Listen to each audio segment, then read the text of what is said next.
Bonjour et bienvenue. Aujourd'hui, on va décortiquer ensemble les analyses du livre Dans la tête de l'homme qui divise le monde. Le livre commence avec une idée assez forte. Pour vraiment comprendre le personnage adulte, il faut d'abord revenir à l'enfant qu'il était.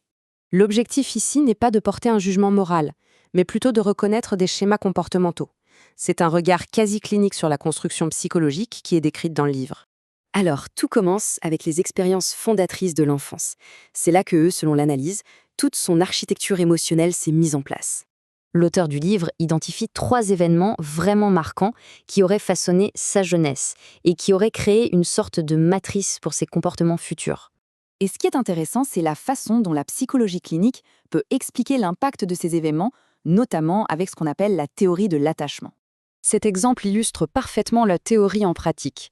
Le livre note une absence totale de souvenirs liés à l'affection maternelle, ce qui est assez révélateur. On passe maintenant à la manière dont tout ça s'est consolidé. Son exil à l'école militaire, ce n'était pas pour le guérir, mais plutôt pour le reconstruire. En fait, l'Académie militaire de New York lui a fourni un système où les règles étaient claires, où la cruauté était prévisible. Ça lui a permis de faire de ses comportements une véritable arme. C'est là qu'il a appris un modèle de contrôle bien précis, un modèle qui est devenu la pierre angulaire de ses stratégies, que ce soit en affaires, à la télévision ou en politique. Après l'école militaire, un autre mentor va jouer un rôle crucial. C'est lui qui va lui fournir une sorte de mode d'emploi pour les affaires juridiques et les relations publiques, le fameux avocat Roy Cohn.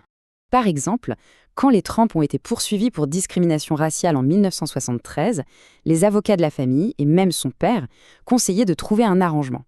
Mais Cohn, lui, a enseigné une toute autre méthode. Les règles de Cohen étaient simples, directes et sans aucune morale. Selon le livre, Trump a été totalement séduit. C'est devenu son système d'exploitation. Armé de ces nouveaux outils, il s'est lancé à la conquête de Manhattan. Mais l'auteur soutient que le personnage public qu'il a construit était, en grande partie, une pure fiction.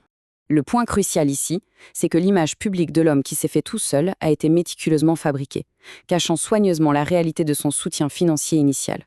La personne même qui a contribué à créer ce mythe a plus tard exprimé d'énormes regrets, livrant une évaluation assez glaçante de l'homme qu'il a aidé à rendre célèbre.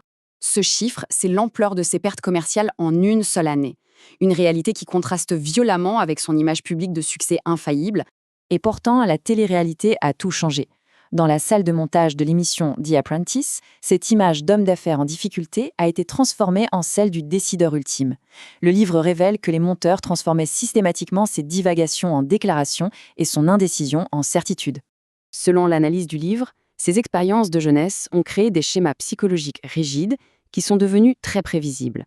Prenons un exemple concret, ce que l'auteur appelle le piège de la loyauté.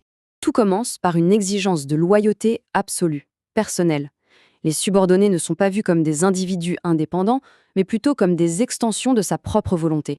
La source décrit un schéma très clair, en plusieurs étapes. Les exigences augmentent progressivement jusqu'à piéger les individus, qui finissent par être consommés puis écartés.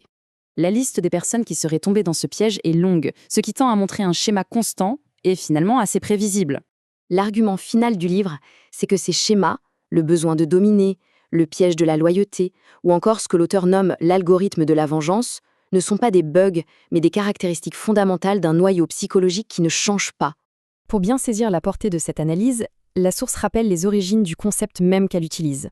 C'est un point assez lourd de sens. L'auteur est très clair. Il ne s'agit pas d'une comparaison directe, mais d'un avertissement historique.